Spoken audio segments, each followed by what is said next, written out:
Hello, welcome back to TTLIY podcast, and this is just a special edition that, hey, I just thought that I wanted to have an open conversation today, and we wanted to just bring back vibrant individuals who are doing amazing things in the community. And today, community is having, there's so much things going on in the community, and we need so much support, we need so much connecting. And today, I have the amazing Jennifer Decoste from Life Schoolhouse, amazing community leader, amazing designer. How can I, whatever, what else can I say about you, Jennifer? How are you? Welcome to Twitter Leading You podcast.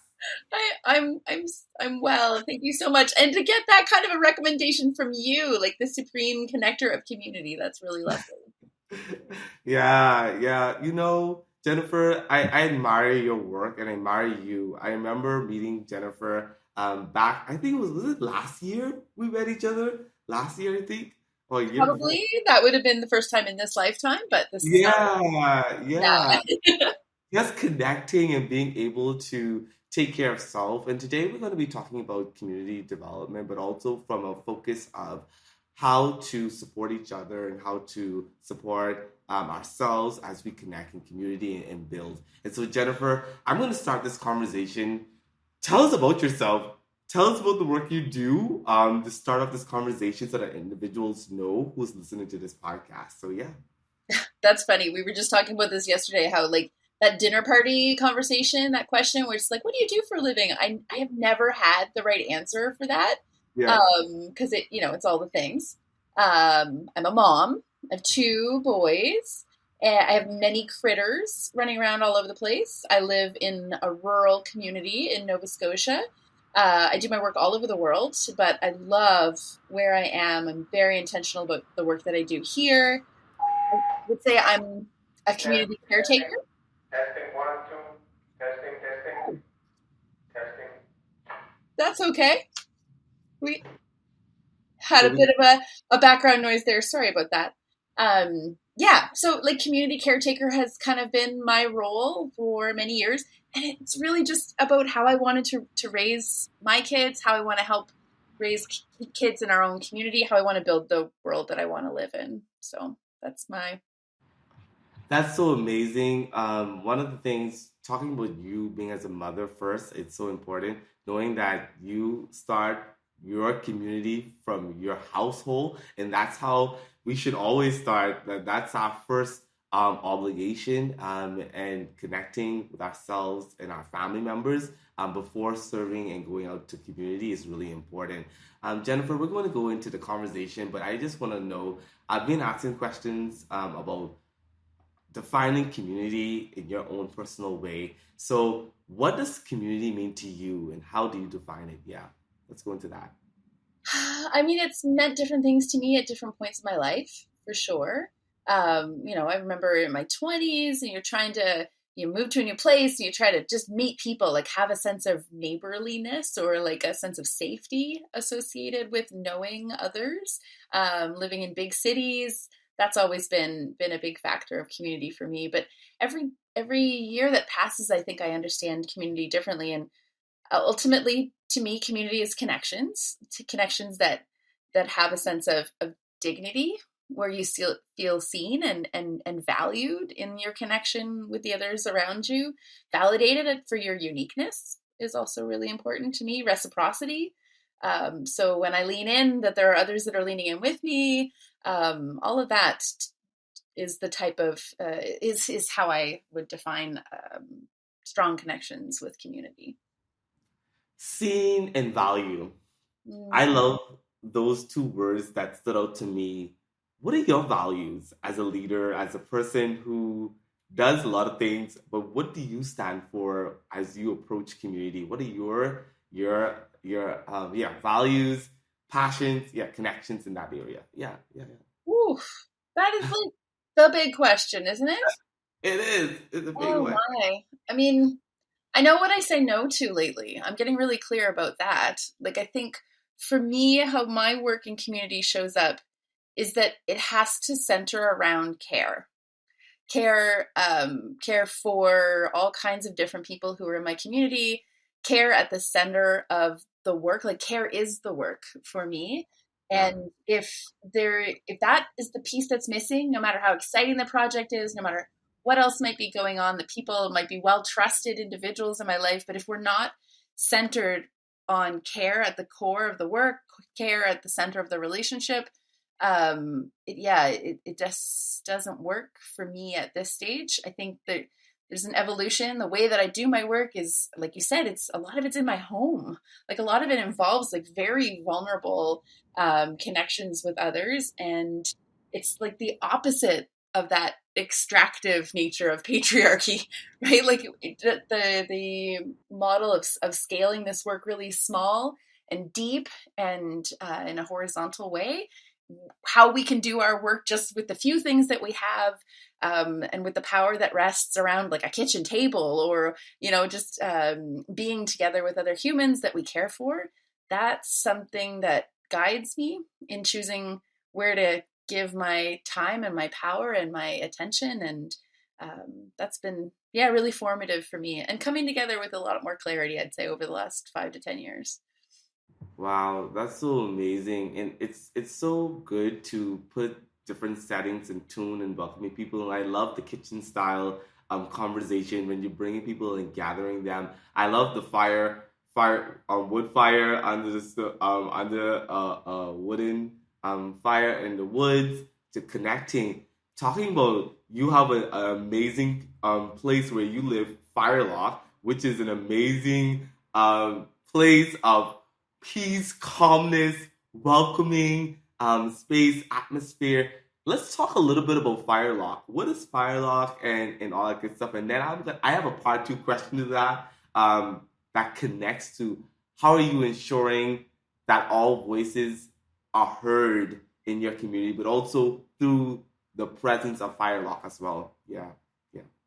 And I might back it up for a second to explain a little bit about Life Schoolhouse too, because that's how we landed here. But Life Schoolhouse is a nonprofit where we've kind of rebirthed folk schools as a method of drawing community together. So imagine like people coming together in my kitchen in small groups, like 8, 10 people, where neighbors were teaching each other skills, often like skills of resilience, like how to from a food security perspective, how do we use what we have in community and extend that the food, preserve the food as long as possible, like canning and other types of food preservation and cooking for each other, but also wood carving and knitting and sewing and weaving and languages and clay and art for joy. And so we've done lots of different programming over the years. I think we're pushing 3,000 workshops in the last 6 years in various places and spaces.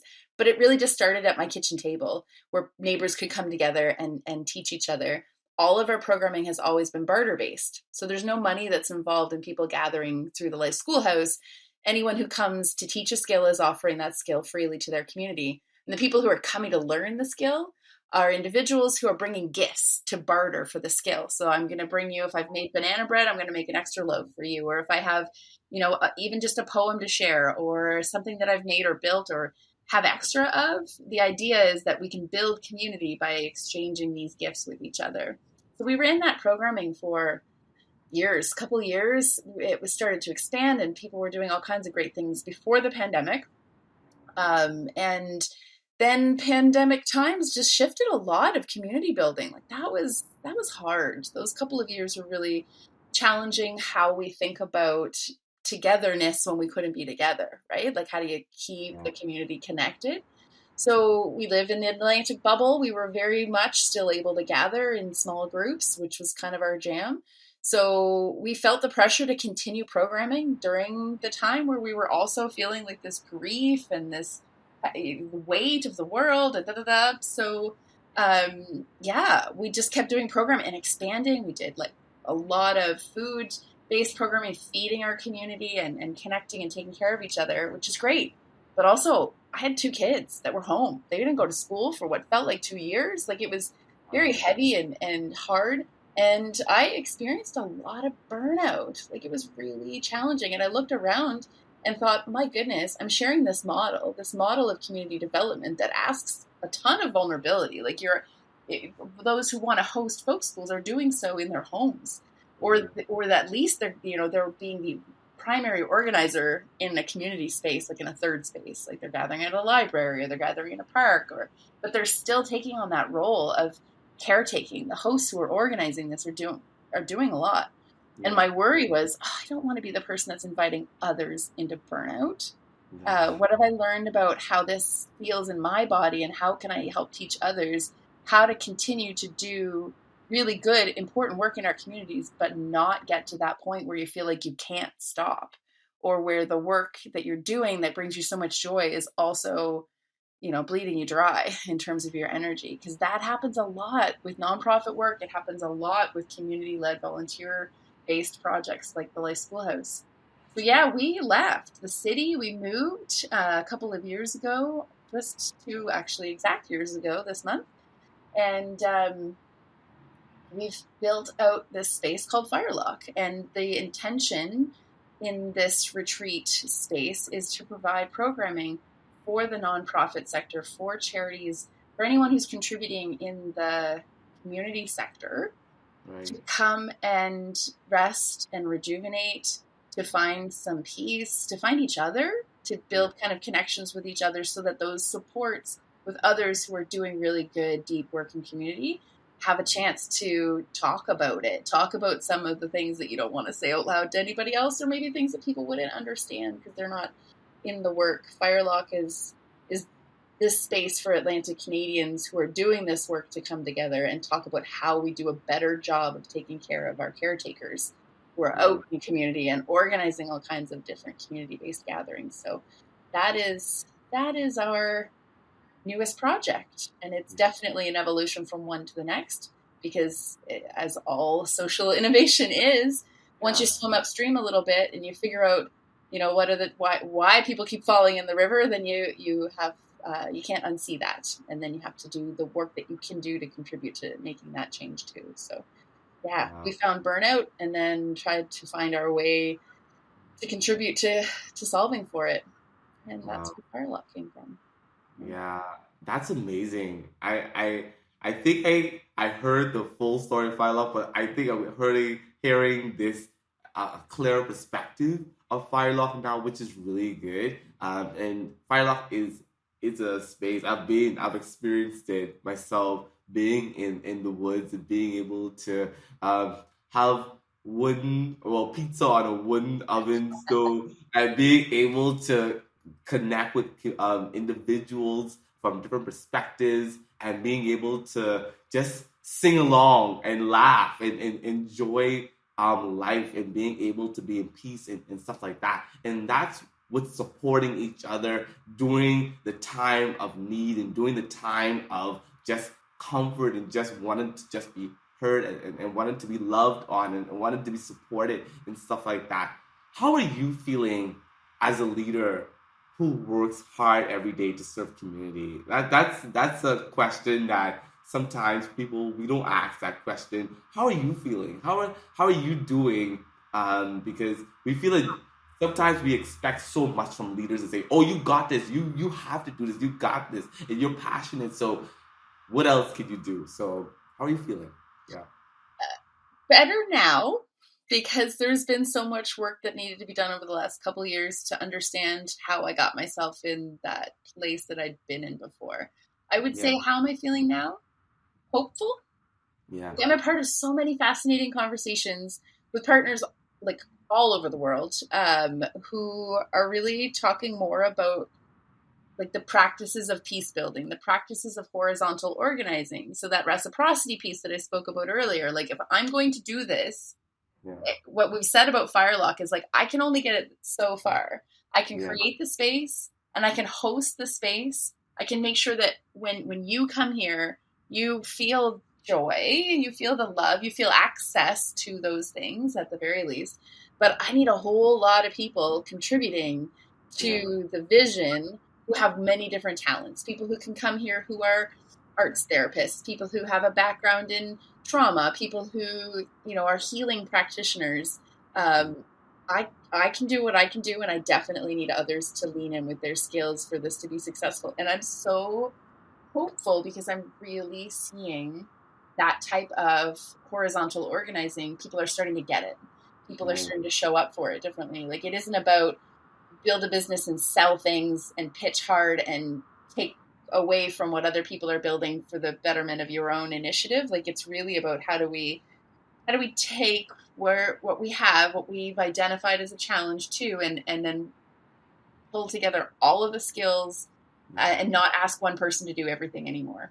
And that brings me such hope. I've definitely been in situations in the past where it did feel like if I didn't show up and do all of the things, it wouldn't happen. And that's a big push, right? That's a push that I was taught to push through. And this type of organizing, it really feels more like a pull, like we're being asked, and so we're responding, but we're doing it together. It feels a lot healthier to scale that way instead of trying to scale everything upwards and bigger and better and more visible. You're like, no, I'm just going to be over here in the woods. The work that we're doing is quiet. The work that we're doing is important. It's maybe with a smaller group of people, but each one of them, if we do our work well, they're going to go out and have impact in the world. And that's how we have the ripples in the pond that I guess will reach much further. It feels good. It brings me hope. I like that word, hope. Hope is all we hope for. Well, see, I'm using hope. Hope is all we hope for, and how we want to just connect. And yeah, I feel so the same that we can't do this work alone. It requires collaborating. It requires us working together. And I feel like sometimes organizations, they feel that there's a competition and we need to support each other sometimes, well, all the time, in the work that we want to build with each other, and sometimes not repeating some of the work. If we're doing something the same, that let's connect, let's try to bond together, let's try to do that trusting in it, in all that good stuff. I just founded a nonprofit organization in March, and I'm not going to share that more about that right now because I would have actually shared it in a different episode. But what I'm learning is that community is so important, and connecting with each other and finding that network to just sit down and like you said, I have like a small group of 4 co-founders from different nonprofit organizations where we're going to meet for lunch and just sit and talk. And that's what we feel that we need right now when it comes down to that support. And like you said, if 2 or 3 or 4 people show up and be able to just work and connect and talk and build something, that's impact. That's impact. Like, you don't need like a whole large 100 people to just say that you want to make impact. And I feel like that's the pressure there that leaders feel when it comes down to say, oh, I want to make a major impact. And I said, like, you can make an impact in a smaller area, and stuff like that. So really resonate with me. Yeah. Good. Like that, the smaller doesn't smaller in size and reach does not actually speak to impact in the way that you're drawing that connection. Like, it, there are many different types of scale in this world, and we've really focused a lot on scaling up as how we've collectively been defining success for a really long time. I think in matriarchal societies and in kind of in a feminist approach to socially impactful work, we're starting to see a lot of people thinking and using the language of scaling at depth as having greater impact because it's more sustainable. Like the idea of reaching up and reaching out to so many all of the time, it is burning out individuals who are doing the work. It's burning out our leaders. It's burning out our volunteers. So in what ways can we work with the small to have great deep roots before, it's like building that foundation before you go up and out. They are cooperative practice. You can have organizations that scale to depth and then find their way up and out. But there's something really special about scaling deeply and scaling inward as well as an organization or as an organizer to understand why you do the work and really be grounded in that before you try to have this splashy impact, right? Yeah, I totally agree with that. How can we support each other more? um, as we connect, because I know that there's not a lot of support going on right now in community. How can we do that? Yeah. What are some tips? Oh, Yeah, some I'll tell advice. you what what doesn't feel right anymore is giant gatherings of hundreds of people who are talked at. That's not feeling right for me anymore. How do we connect with each other? Like this is I was at a gathering of folks in Belgium fairly recently, and I mean there were hundreds of people from all over the world who were doing amazing socially impactful work, like just blow your socks off, folks, with solutions to all kinds of really big challenges. But no matter what they were, kind of what their solution was that they were proposing or working within, everybody was talking about migration. Like everyone was talking about climate related migration that's going to happen in the next 10 years and the impact of having people who move around the world, not necessarily because they want to either. These are individuals who will be on the move who have a defined sense of community, Mhm. that might be different than yours, and Yeah, also may have had a really strong community and now don't have it anymore. So yeah. how we're going to build community differently, Mhm. and how we're going to create connections that actually welcome in totally different perspectives on what community looks like is going to become essential over the next 8 to 10 years. As you know, I think the estimate is 5 billion people on the move in the next 10 years. I guess deserts are encroaching and water is rising and temperatures are rising, right? You can't stay where you are anymore. That's a 5 Yeah. billion people is a really significant movement. So you ask a question about like how do we connect, and I'll reciprocate or come back with a question about like maybe we don't know yet. Maybe the things that we've been doing thus far to build community where each of us are really going to have to adapt in Yeah. the next, like in the immediate future, and certainly over the next 5 to 10 years, because Right. the way that we define and build community need to kind of center around peace building first Right. and empathy, like storytelling for empathy. Mhm. Um, and I've seen many examples where that's strong and done well, but like not enough. We have Yeah. all got to get better at doing this, and we've kind of got to move on it pretty quickly. So I'm hoping that that type of circle practice happens here at Firelock. I hope that it happens in your community. I hope that it happens in as many spaces as often as possible over the next couple of years, because it seems more essential Ah, than ever. I love that peace and empathy, empathizing with each other, and being able to have those peaceful conversations, but also room for just saying whatever you want to say in order for that. And I think that that's where I'm at in the next gathering spaces that I'm hosting and stuff like that. Let's have reflection gatherings. Let's be able to talk. Let's be able to create space and stuff like that. And that was like one of the gatherings I had last night with some young change makers who are amazing about just connecting with community and being able to. And it was really good to speak to them about that, but also knowing that you have to have that vulnerability, that humility, and that those areas of passion in order to serve and in order to be there. Share a time in your life where you feel like you wish you had a community to run to, or just someone else to talk to. Like, was there a time in your life? Yeah. Um, I'll maybe I'll end it where we started, but Yeah. parenting is oh, it's a lot of responsibility. Yeah. Like, I don't know. I had my kids pretty young. I was in my really early 20s. I didn't know what I didn't know. But as they started to kind of grow up and move out into the world a little bit, I started to feel that responsibility really heavily of like, Yeah. how do I raise responsible humans, Yeah. who themselves will build care centered community? Like, whoa, how am I supposed to do that? How do I Yeah. teach them empathy when I really only have my own lived experience? So, like, Life Schoolhouse was one of those solutions to finding community for my kids so that they were exposed to a lot of different ways of thinking. I felt it really strongly when I was a young parent, and I think about all these young change makers that I work with as well, who are, really invested in their solution, but also, starting these new lives and carting babies around to our activities and like passing those children from one lap to the next because you can't do it alone.